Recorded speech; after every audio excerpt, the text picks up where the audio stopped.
ভাবুন তো, পৃথিবীতে এমন একটি গ্রাম আছে যেখানে কোনো পুরুষ স্থায়ীভাবে বাস করতে পারে না। তাহলে সেখানে শিশু জন্মায় কিভাবে?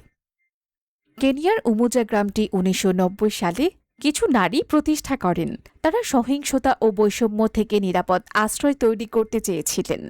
তাই এখানে শুধু স্থায়ীভাবে নারীরাই বসবাস করেন।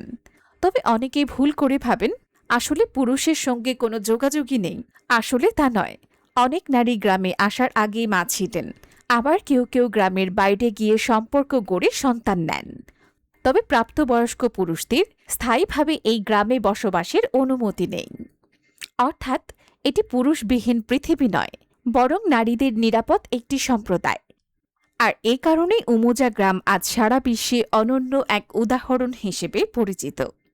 এমন আরও পৃথিবীর অবাক করা রহস্য জানতে সাবস্ক্রাইব করুন ডিকোড দ্য পাস্ট। দেখা হবে পরের ভিডিওতে।